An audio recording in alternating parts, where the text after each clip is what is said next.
Well, down the years, I must have bought countless books about Bob Dylan,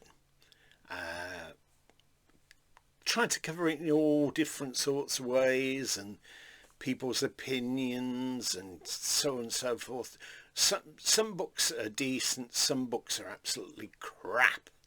And not even worth putting on your bookshelf. One of the first that I bought, which I lost the copy actually, and years later I had to buy a slightly dated one, was a book by Anthony Scadutu. That was very interesting. I read that a couple of times, and then there was another book that was bought for me by my father in America, and I think it was by a man called Larry Sloman, and it was the Rolling Thunder Review Tour, and it was a big thick book that, and I had that for years and years, and then I think somebody wanted to buy it, or there was an appeal in some magazine, and I sold it to them, and I've not seen another copy since anyway. But there you have it. There's all been probably thousands of books about Dylan. Anyway, I read a book by Michael Gray about Bob Dylan years ago. The details don't stick in my mind too, rigidly. But just recently, I've been on a Bob Dylan book purchasing quest, and I've got one or two that are coming in the post anyway. All used ones, I have to say. But this one came up. Michael Gray, who I just mentioned, the Bob Dylan Encyclopedia, updated and revised edition. Now, you can see how thick this is. It's bigger than an old-fashioned telephone book, isn't it? Oh my goodness. I would have liked a hardback version of this, but I think the hardback versions that were used was some silly sort of price.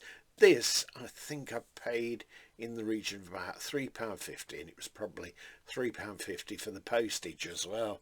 But it's an enormous book. He's well known for his writings about Bob Dylan and magazine articles and whatnot. Not to everybody's taste. It says Michael Gray has written about Dylan before, but this is his most definitive work and represents the culminating achievement of a world authority on the topic.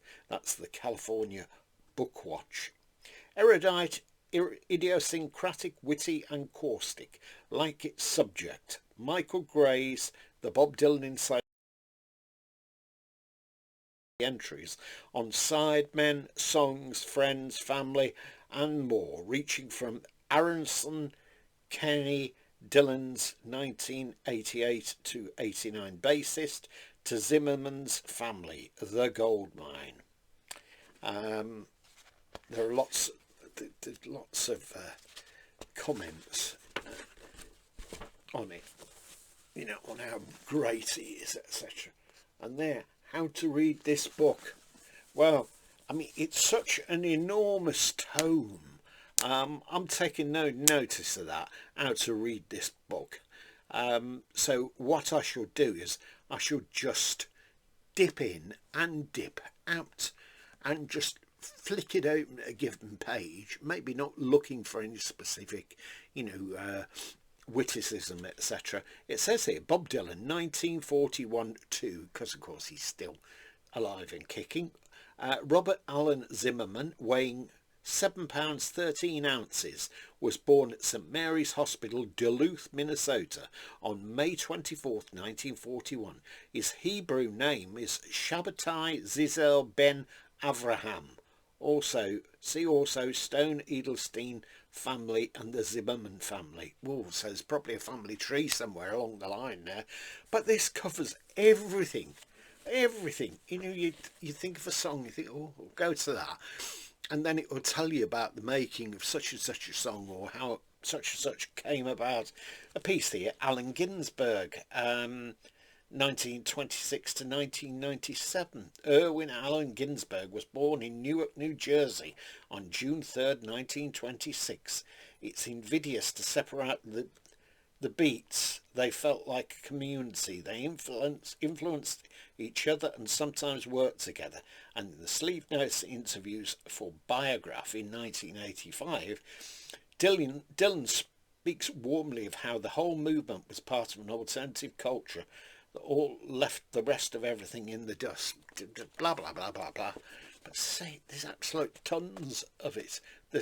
There is, A, B, C, D, E, F, G, so that gives you a little bit of an idea. And then all the pictures, of course, are black and white, as you would expect. And then there's pages and pages of index here. But all in all, for about £7, it's not bad. I think what I should do with this at some time is I'll get some of that plastic covering stuff, and I'll put it on, so give it a little bit more substance. But what I'll have to be careful of is not to drop it on my own foot or on anybody else's. So there you have it, Michael Gray, the Bob Dylan Encyclopedia. Maybe you own this, maybe you have an opinion on it. Let me know, because I'm sort of dancing in the dark, so to speak, with this.